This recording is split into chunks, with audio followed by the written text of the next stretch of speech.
My concern with technology, and especially with artificial intelligence, is that it will short circuit people's capacity to think for themselves, to come to their own conclusions. Self-government operates the notion, the experiment, on the basis of the premises that the governors, the citizens, will come to their own conclusions based on their own reasoning and on their own lights, that each of us is a ruler and a leader. But self-government can't happen if we don't think for ourselves. If something else or someone else is thinking for us, they're governing us, not ourselves. And that already has happened with social media, that you no longer think for yourself. You see a view, you adopt the view, you dogpile on the view, and you're no longer a person who makes up their own mind. Welcome to Learning from Leaders, a podcast from Southwestern Medical Foundation where we dive into a world of wisdom, mentorship, and innovation, exploring the insights and life lessons of seasoned community and business leaders. I'm Michael McMahon, President and CEO of Southwestern Medical Foundation. I invite you to subscribe now and join us on this empowering journey of growth and leadership. Now, let's learn from the best and drive meaningful change together. Welcome back to Learning from Leaders. I'm Lili Clark, and today we're talking about civic leadership, the current state of our politics, and how everyday communities can shape policy and strengthen trust. Our guest today is Shilo Brooks, President and CEO of the George W. Bush Presidential Center. Shilo's work focuses on civic literacy, civil discourse, and developing principled leadership. He also hosts Old School, a podcast from the Free Press, about the lost art of reading books and how they help shape our lives. Shilo, thank you so much for being here. Thank you for having me. It's an honor to be here. So to kick us off, we are sitting here in a really big year for the country. It's our 250th anniversary. Yeah. Talk about how that is kind of helping to shape your approach when leading the Bush Center this year. Yeah, I mean, we have a lot of America 250 initiatives going on at the Bush Center. I just had the great opportunity of seeing 3 Supreme Court justices in a 10-day period. I got to interview one of them, Amy Coney Barrett. Wow. But Ketanji Brown Jackson came to SMU, and Neil Gorsuch came, and I introduced him. He's written a children's book on the founding. So I just interviewed, in fact, at the Bush Center recently, Ken Burns on the documentary that he's done on the founding. And then we had recently Walter Isaacson, who's written a book called The Greatest Sentence Ever Written. So at the Bush Center, we're celebrating this in all kinds of ways. It also happens to be President Bush's 80th birthday year. Coming up. Big year in many ways. Yeah. So I think, just with respect to our programming, that's, some of the things that we've done. And there's more than that. We're going to have a free admission day on the 4th of July this year. But more than that, I think, we've turned our attention to thinking about the next 250 years with respect to how America can continue to flourish and thrive. And of course, we do a lot of work on public policy. But more than that, the theme of our Forum on Leadership this year was the heart of America. And in a way, that means what is America at its best? What are the best values to lead our public policy?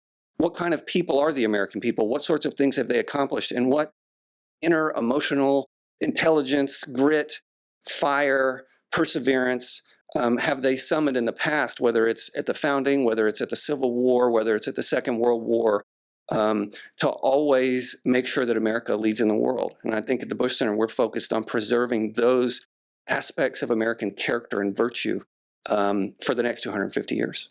And you have taught and spoken extensively over your career about statesmanship and civic leadership. Yeah. Talk about just kind of your path to the Bush Center. It's a crazy life. I mean, I don't know where you want to start with that. I mean, I can start from like my birth to the Bush Center, but I won't do that. I never ever thought that I would be working for President Bush. He was the president of my formative years. The year I graduated high school, he was elected president of the United States. He was from Midland, Texas, which I can say is the middle of nowhere because I'm from Lubbock, Texas, which is just a couple hours north. And so he was somebody that I always admired, a man who could go from the middle of nowhere to the highest office in the land. And I can remember watching his inaugural address and thinking, man, a guy like me from the middle of the cotton fields can get pretty far. I didn't really know that.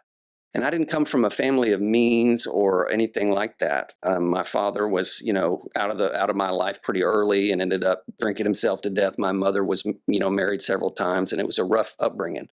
But I always saw him as somebody who could rise and lead. And so, I ended up in higher education and being a professor. I could have never dreamed that coming from where I come from and never had anybody in my family with a PhD or anything like that. And I found myself all the way from Brownfield, Texas to Princeton University. And I was teaching at Princeton courses on, as you just said, statesmanship. And the craziest thing happened to me. I was teaching a course on statesmanship in 2022 that had about 30 students in it. And I thought I had just like conquered the world, 30 Princeton students. The next year, the chair of the department called me when I was on a train and said, your course on statesmanship, you're offering it again this spring. And I said, yeah. And they said, well, look at the enrollment on the internet when you get a signal. And I called it up, and there was 275 students enrolled in that class. And so that's when I realized that what I was talking about in that course on statesmanship, leadership, it's a course in which we read the greatest books ever written on the topic by people who had lived the life, not just theorists, not just academics, but the memoirs of great statesmen from ancient Greece all the way to contemporary times, that stuff was resonating with students. And so that's part of how I got to the Bush Center. Was I was coming through Dallas on a speaking tour, and I spoke one night at a place called the Old Parkland. And all these people came to see me talk. And the way I've understood it is that afterwards, they said, this is a Texan. He's talking about statesmanship. He's talking about leadership. He runs a program at Princeton called the James Madison Program. The CEO of the Bush Center is about to step down. We should get that guy. And it was not on my radar. And lo and behold, they came and asked me if I'd be interested. And here I sit. So when you got that call, what was going through your mind? And how did you think about just taking on this big new challenge? When I was President Bush's former director of White House personnel runs a search firm, and she called or sent me an email. And I got the email. When I got it, I thought, there's no way I'm leaving Princeton. Like, what? It's like I'm playing for the Yankees. Why would I, And then they said, basically it was, talk to us a little bit, come see it. And so it was a slow romance. And I had not really been thinking about the Bush Center. It's not, I woke up every day thinking about Princeton and, right. The courses. And I got out here and I've toured the place and I met some of the staff and I met some of the board.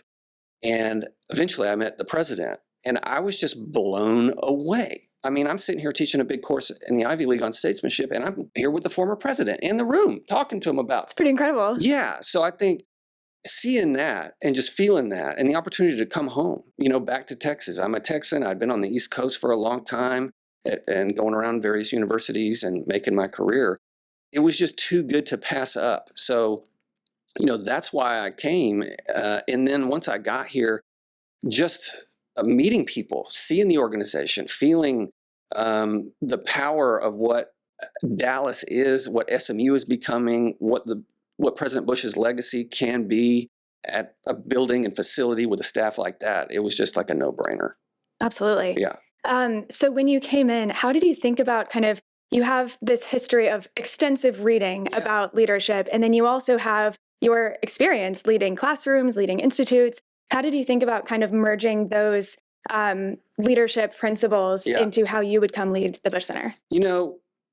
That's a really good question. President Bush said to me and he says this to everybody, when I was going to think about taking the job, he said, look, and this is a testament to his character, don't make it about me. Make it about the future of America. And I said, well, sir, you governed on the basis of principles that are enduring American principles. They don't belong to you. And he said, no, they don't belong to me. And I said, they're American principles. And he said, well, some would say that those principles belong to God.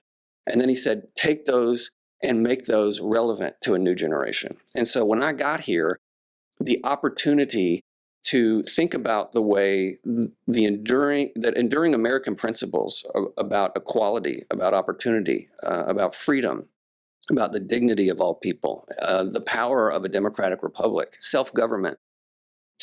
I'd been giving voice of to those things at institutions in higher education across the country. And so the opportunity to come here, work at a presidential library with a president who's so humble, who says, look, I don't need my face all over this thing. It's not about me. It's about what makes America good. That was a real opportunity. And then I got to looking at it. There are only 4 presidential libraries on university campuses: Bush 43 at SMU, Bush 41 at Texas A&M, Ford at the University of Michigan, and Johnson at the University of Texas. And I thought there's a real opportunity to revolutionize the model of what a presidential library in the 21st century should be. It does not have to be a place where you just go see Air Force One and the First Lady's dresses and then you go home. It can be a place that shapes civic discourse in America. And there's no better place than the Bush Center to do that, because it's on the campus of a rising university that's just joined the ACC that hopes to have 10,000 students in the next 4 years. Currently, SMU has about 7,000. in a city that's dynamic, with a president who is known for making some of the most difficult decisions of the past century. And it's my job to take that, build a bridge to students at SMU, to people nationally who are looking for enlightenment about and thoughtful reflection on those enduring American principles and what America can be. So that's what I hope to do, is revolutionize the model of the Presidential Center and show people these institutions are not just for you to go have lunch.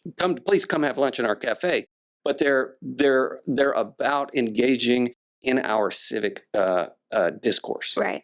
So when you are sitting there reflecting about America's first 250 years, what are some of the questions that you hope Americans, maybe your colleagues at the Bush Center, are asking themselves and each other when kind of reflecting on the nation's history? You know, I've been thinking a lot lately about the Declaration because I've been doing some panels on the Declaration. And I've been thinking about the Declaration both in the context of the founding, but more than that, Lincoln's interpretation of the Declaration. And if you go and you look at the Gettysburg Address, Lincoln replaces a very important word in the first, in the most important sentence in the Declaration. Jefferson says, "We hold these truths to be self-evident, that all men are created equal," and then it goes on. Lincoln in the Gettysburg Address says that essentially we've dedicated ourselves to the proposition that all men are created equal. So what was self-evident to Jefferson, that all men are created equal, is just self-evident, we don't have to prove it, was to Lincoln merely a proposition, and it hadn't been proved.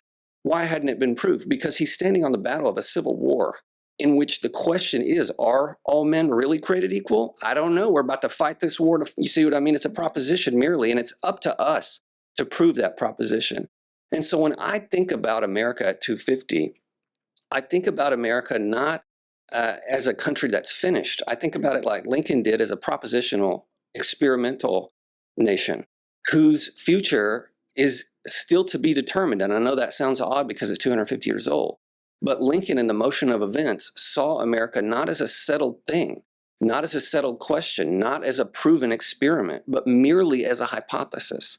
And so when I think about the great experiment of self-government and the promise of the Declaration, I think in the next 250 years, America should rededicate itself to proving the truth and goodness of that experiment, making that proposition truly self-evident rather than just a proposition. So when I talk about America at 250 at the Bush Center and around students, that's what I talk about, is a kind of new Lincolnian moment. And I think at this time, I think many Americans would say that it can often feel really divided right now. How do you think about kind of where our country stands right now and that kind of culture of division in the context of our 250-year history? I do agree that the division is bad. The division is exacerbated in some ways by technologies which haven't existed previously in the 250 years. On the other hand, what we're not doing is taking up muskets and shooting each other. And it's important we not get there. But what I do want to say is that America has been through some rough times, that brothers were killing brothers, right? That hundreds of thousands of people were dying on battlefields, all of whom belonged to the same nation. That is an astonishing thing. And so when you think about today, you really do need to put it in context. I often tell people, don't forget that when Aaron Burr shot Alexander Hamilton, he was vice president of the United States. So I know people are, presidential politics and all this, but what we don't have is vice presidents going out and shooting people. You see what I mean? And so I think we have to put that division in the context of American history and think about, what has America been through? It's true that it's bad right now. One of the things that's most inspiring to me is that the young people in my classrooms see that in a way that I think that their parents don't. They have a certain social media savvy such that they don't take seriously the divisiveness that they find online because they've grown up in it. Yeah. And so they're a little bit more technologically literate. And my sense is that they're tired of the thing. When I talk about past presidents and things that America stood for and has accomplished, they sit up in their chairs and listen because they want a kind of restoration of that dignity, of that unity. And of course, there's no better lesson when you're talking about unity than the days and weeks after 9/11, when Americans came together from all political parties. And so I think just showing young people that this is a moment in history, but that the long scope of history has in it all sorts of twists and turns, can better contextualize and begin to heal that divisiveness. And what do you think that our leaders, whether they are leading nonprofits or companies or even our country, can be doing to encourage better and higher quality civil discourse as opposed to kind of widening the divide? So one of the things that's really important for you to remember as a leader and a citizen, and in a way all citizens are leaders, whether they are CEOs or not, because they vote, they are the agents of our self-government, is this: you are a fallible person. That's the first thing that you should think anytime you engage in conversation with somebody. You are fallible. That means that there are things that you have, there are thoughts that you have, thoughts that I have, that are false, because nobody is omnipotent. So if you approached every conversation that you were in as though you were fallible, first, and second, that your interlocutor is a reasonable person of goodwill, that they want what's best. They may disagree with you, but they see what they see because they think it's the best thing. If you can treat them as a reasonable person of goodwill and engage with them on that level, be charitable to them and expect that they be charitable to you, that complex political questions feature nuanced, difficult answers, and oftentimes there's two competing answers, both of which are really darn good. Look at a Supreme Court decision. Look at the way the minority opinion and the majority opinion, if you read them, boy, they're both pretty persuasive. These big political questions don't admit of such black and white reasoning and answers. And so be a reasonable person of goodwill, find compromise, admit that you're fallible, and begin to see yourself as a learner rather than as a God. And I think that will, whether you lead a nonprofit, whether you're just an ordinary citizen, benefit you, because people will begin to model their manner of approach on yours. And I think we could all stand to model that behavior. And you talked a little bit about kind of the role of technology in all of this. Yeah.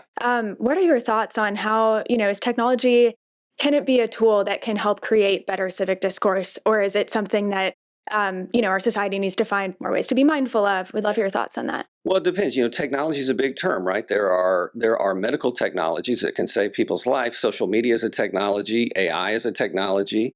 Self-driving cars are technologies. So I think you have to think about, well, what exactly are you talking about? And I think from what I get from your question are things like social media, but in particular, artificial intelligence. Mm-hmm. My view of the way technology affects us, or might possibly affect us, comes from the point of view of a person who cares about, as I said a moment ago, American self-government. So let's think about what's the role that what's the potential effect technology has on self-government.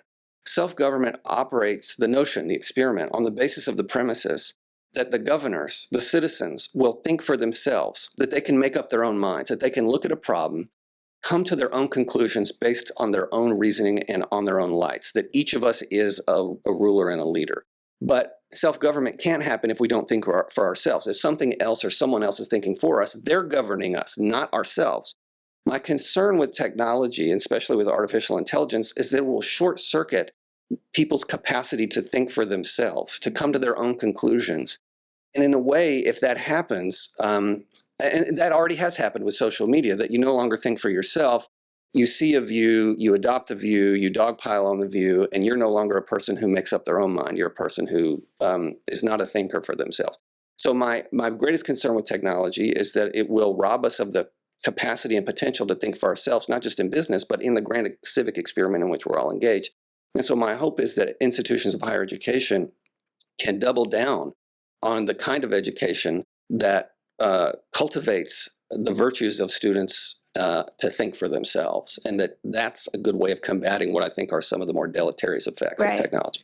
Well, I was really interested in what you were saying a minute ago about how, when we think about how leaders can help encourage civic discourse, that also comes down to the individual and how you're talking to your friends and your family. That's right. How do you think about, I guess thinking back to the preamble of the Constitution, we the people, like how can we the people really effectively play a part in shaping our policy, shaping our government? And I think as a part of that, just like helping to shape the culture with which we're able to talk to each other. Yeah, I think a lot about those words, we the people. And there's an author who I love to read and think about named Alexis de Tocqueville, who wrote a book called Democracy in America, which is arguably the greatest book on America ever written. He's a Frenchman who visited America in the 1830s and just sort of wrote down what he saw. And one of the things that he says about America that really encapsulates the we the people is that America is not exclusively a nation that's governed by laws. It has, in a way, especially in the Constitution, very minimal laws compared to other regimes.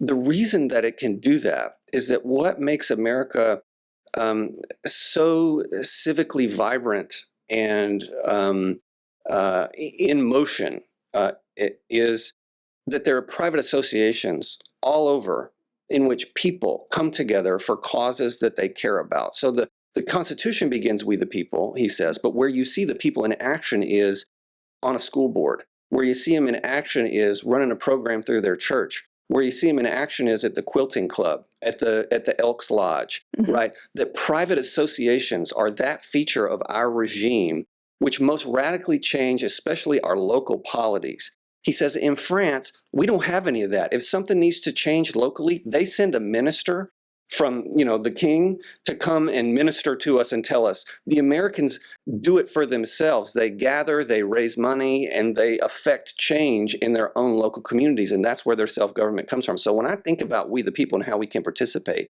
it's those private associations and the renewal of those private associations, which have really fallen off. This is not new. They fell off after the Second World War. The boomers, the millennials, and Gen X are just less involved in those kinds of associations. Everybody's grandma's probably in a quilting club or a bridge club, but it's not true of everybody today. And I think those kind of local associations, which technology has challenged, because now if you have interest, you can go talk to somebody in North Dakota. If you're in Texas, you don't have to find them in Dallas. But we, the people participating in those kind of local institutions, are really, I think, the way we can make the most contribution to our civic life. Learning from Leaders, along with Southwestern Medical Foundation, is powered by generosity. Your support can help fuel breakthroughs in medical research, provide critical patient care, and support medical education. Additionally, it helps support the Learning from Leaders podcast and content like this. Every gift matters. Consider making a contribution today at swmedical.org/give. That's swmedical.org/give. And going back to the Bush Center, how are you thinking about positioning the organization to really play its part in shaping civic life? Yeah, what I love about the Bush Center, President Bush, and really, the Bush legacy is that it's a legacy of principled and values-based leadership that unapologetically President Bush and the Bush Center stand for leading with heart, leading with compassion. That's an old term that he used to get elected, compassionate conservatism. That's, values-based public policy, compassion aren't words that you hear just thrown around in our politics now. And one of the things that's most impressive about President Bush to me is that whether you agreed or disagreed with him, you knew that he was a man of integrity and that he was talking to you straight. Now, it may be that you disagreed with him and you thought he's wrong and his principles are wrong, but you knew where he was coming from, and you believed that regardless of whether you agreed or disagreed with him, he thought he was doing what was best by his own lights.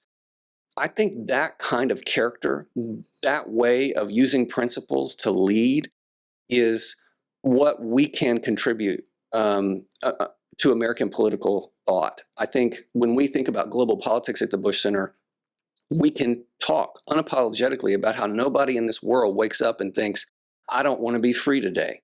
And as Americans, it's incumbent upon us to think about ways that we can ensure that people are free, that we can lead, because if we don't, someone else will. I think when we look at our fellow citizens and we see people suffering and those sorts of things, I think we can think about what kind of policies are going to make their lives better, not benefit, politicians, but that are going to make their lives better. When I think about President Bush and his legacy, and I think about the future of America, my hope is that we can be a beacon of light for anybody who thinks that character, decency, compassion have a place in the long American legacy of leadership and public policy. And so we will unapologetically be that voice, no matter whether it's popular or unpopular. And I'll share that message with as many people as I can, because I think, going all the way back to George Washington, that character, that substance, that principled leadership matters. And when you look to the next few years, the next couple of election cycles, what does success look like for you and for the Bush Center? Well, look, I'm not a weatherman, and so I don't have any predictions about or hopes for what our elections yield. We're a nonpartisan institution. What I, hope more than anything is that Americans begin to see how unique in the world their institutions are, and that political leaders begin to see that when our institutions are functioning properly and they're healthy, there is no more extraordinary innovation in all of political history than the Constitution that we have set up, and that there's no reason that it can't function. And so when I look forward to the next few election cycles, well, first of all, I mean, I hope they're robust. I hope that both sides of any debate have very powerful representatives to articulate with sophistication and intelligence and nuance their positions. I hope that comes in. I mean, when you go back and you look at the Lincoln Douglas debates, those guys would get on stage for like 2 hours each, and there would be crowds of hundreds of thousands who would come to listen. I mean, that kind of nuance, right? That kind, I would love, maybe not 2 hours, but I would love for there to be a restoration of sophistication and then of nuance to our politics. And so my hope is that over the course of these next election cycles, America finds its footing and continues to thrive.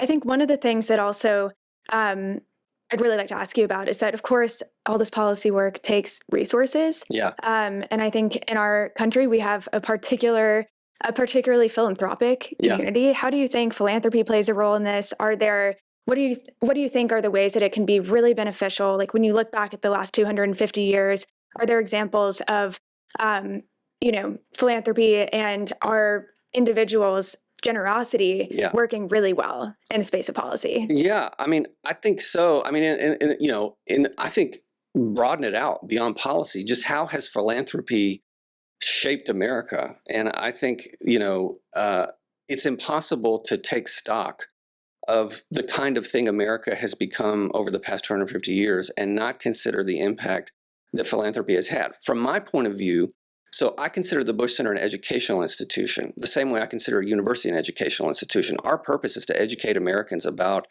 first of all, the legacy of President Bush, but more than that, through our Public Policy Institute, the Bush Institute, to educate lawmakers, right? And we have a museum through which we educate the public. The universities are similar. They're educational institutions. Libraries are similar. They're educational institutions. So when I think about philanthropy, one of the things that I think of is all of the things with respect to American civic life and education that philanthropy has made possible. So, that the robust public library system in America can be traced to somebody like Andrew Carnegie is really extraordinary to me. That we have the best universities in the world and that those universities have produced innovation in science and technology and a literate populace with respect to things like humanities and the social sciences. None of that's possible without philanthropy. Presidential libraries like the kind that I run, whether you go visit the Carter Library, the Obama Library, the good work that they do for Americans isn't possible without philanthropy. So in my view, one of America's unique traits is that it's philanthropic. And I've taught some courses for Princeton and Oxford, and I would talk to the Oxford faculty. Oxford is one of the best universities in the world, and so is Princeton. You know what the Oxford faculty would tell me? They would say, we are just now getting started in philanthropy. We don't have endowments over here. Our universities don't have the kinds of resources. Our public institutions don't have the kind of resources that you do. That is an American tradition.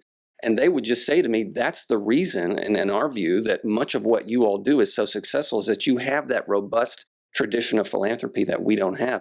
And that's why we are falling behind, and they're now trying to catch up with us. So in my view, philanthropy is one of our unique features. Absolutely. And what are your thoughts on, whether an organization is philanthropically funded or not, an organization like yours taking one political view or another versus remaining neutral? Yeah, so it's been really important to me as a professor and now as a CEO that organizations not take political views. I think that one of the beauties of nonprofit institutions like the one I run now or the ones that I've been a part of is that they are supposed to be nonpartisan.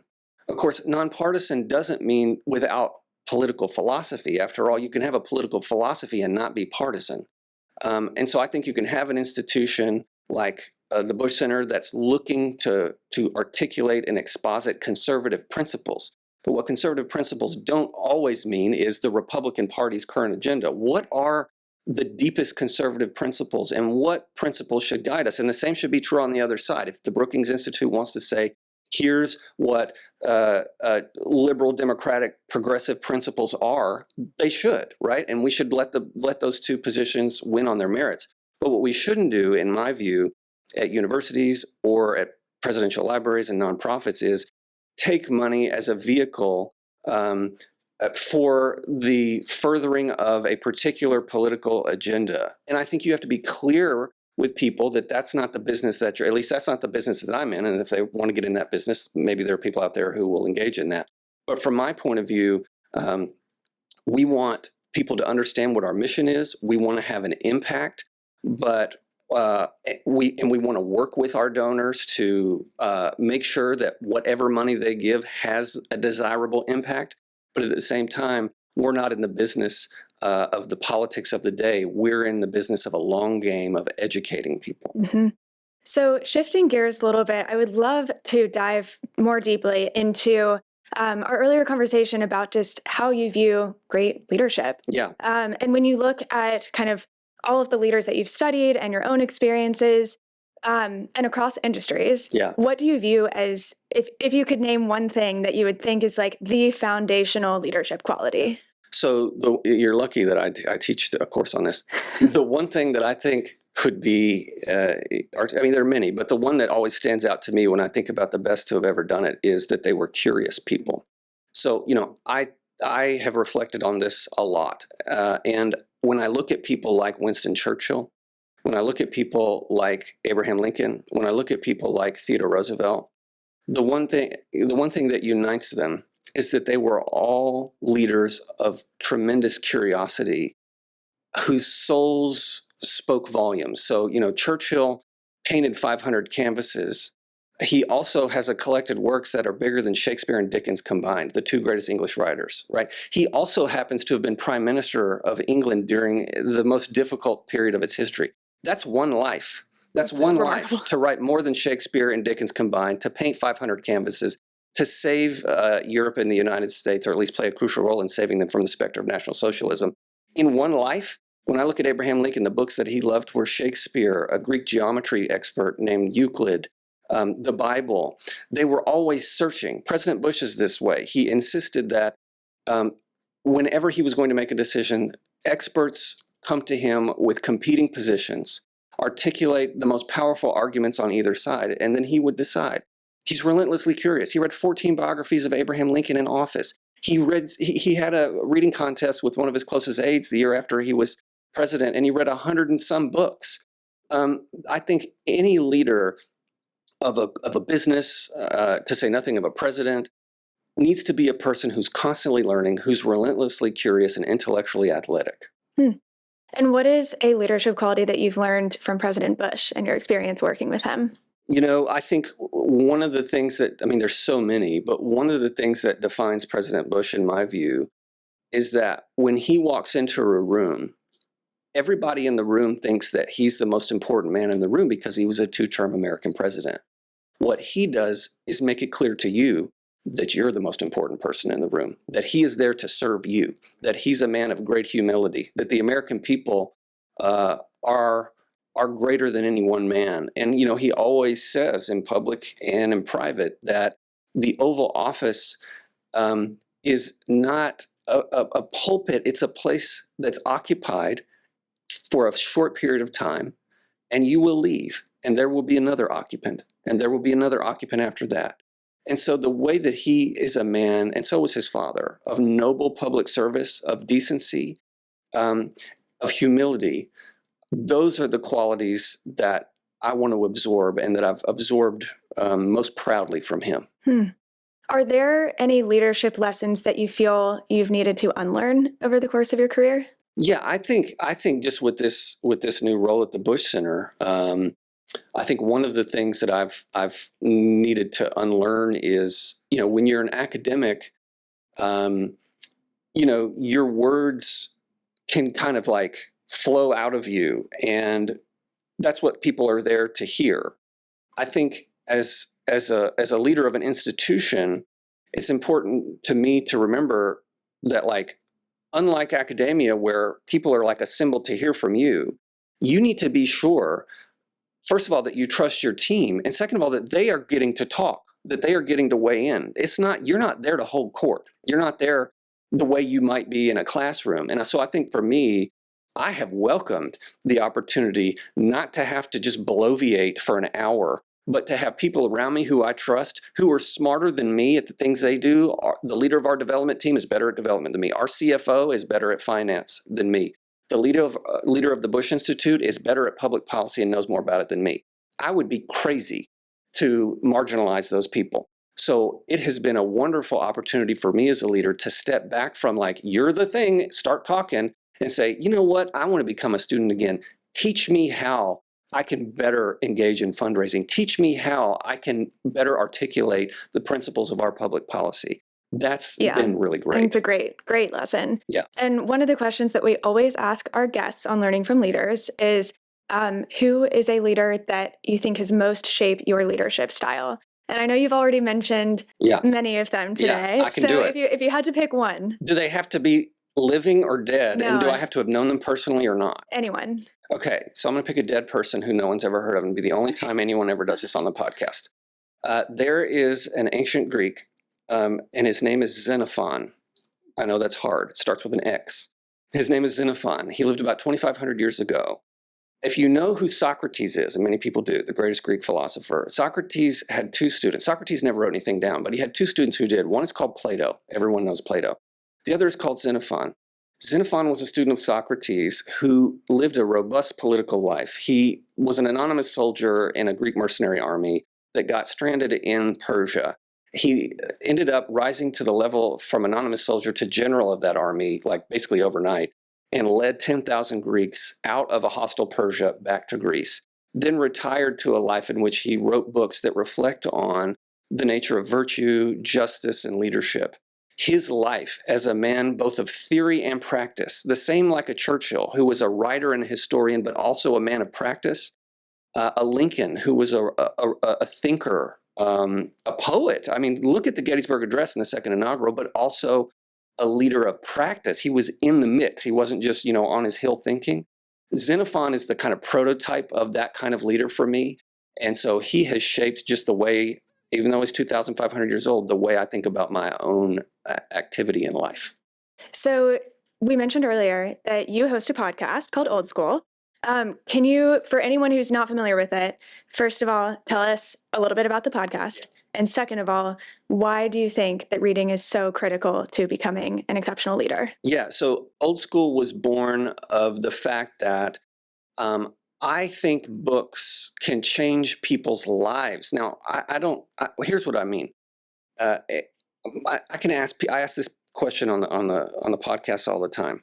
What is the book that when you read it, it healed you, or it guided you, or it changed your mind, or it provided you with a pathway forward? Maybe you felt like you didn't have purpose. Maybe you were addicted to something. Maybe you were going through a divorce. Maybe you couldn't figure out what you should do professionally. Maybe whatever it was, some big thing going on in your life. We all have those things that are back there that we don't share with people.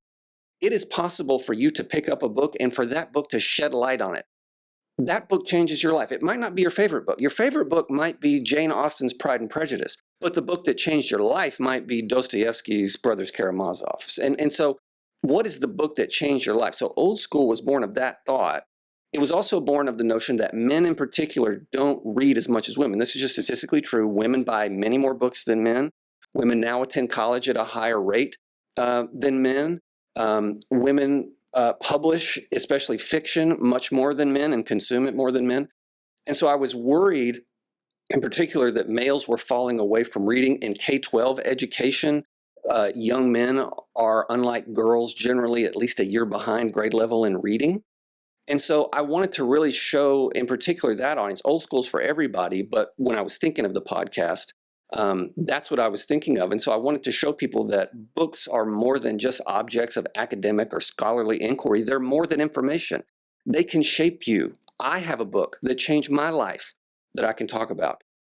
So that is what the show was born from.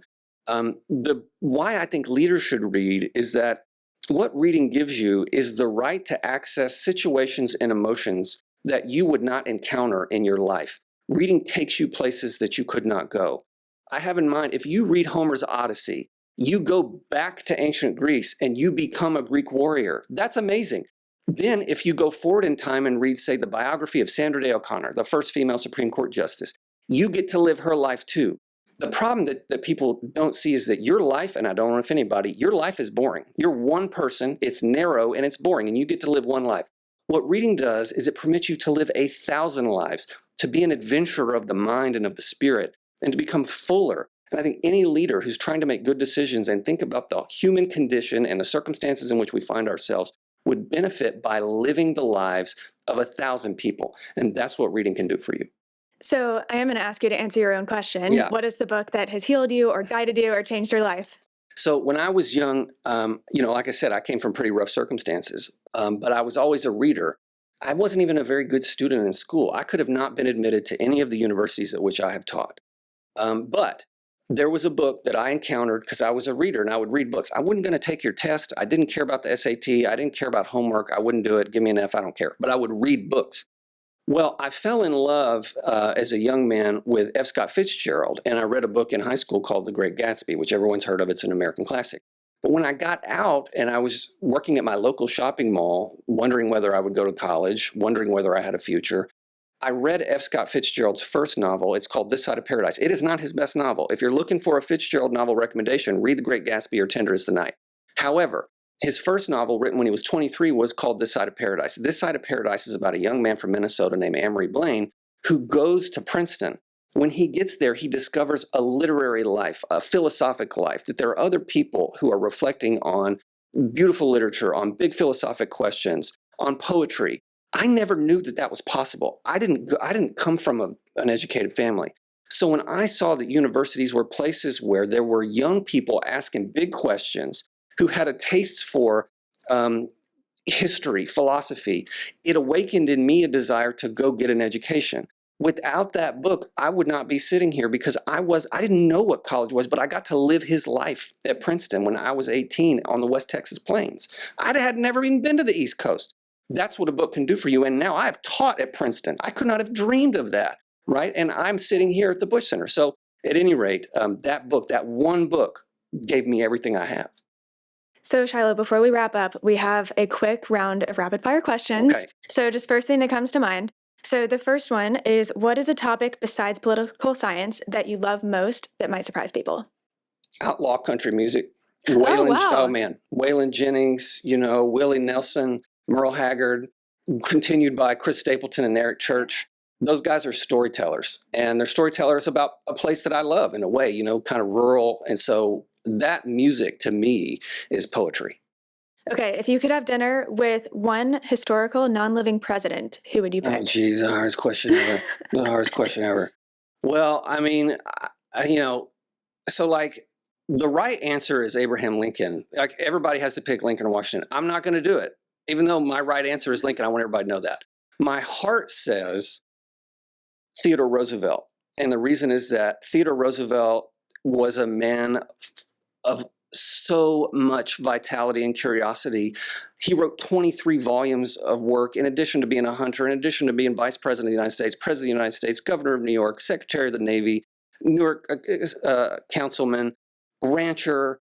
I mean, he was just so much. And I want to have dinner with somebody who had made themselves that full.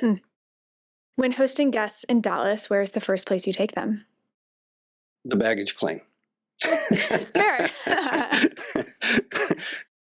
It's the reason I say that. I'm new to Dallas. So y'all got to take me somewhere. Okay. Like I'm not going to We'll get put on together a here list. with all these Dallas people who have all these places that they know and pretend that I have that. I don't. I'm still learning. The first place I take them is my house. I have come to love the Mexican food around here, and there's a restaurant called Muchacho, which I might take them to for dinner. That's good. And But I'm not legitimate Dallas, everybody. Don't. Yeah. Okay, but then you'll also take them to the Bush Center. I would, of course, And take them to the then Bush Center. when they get there, next question is, what is the best hidden gem at the Bush Center that most visitors might miss? There's a couple. So one is that we have a 15-acre native Texas park, the Laura Bush Native Texas Park.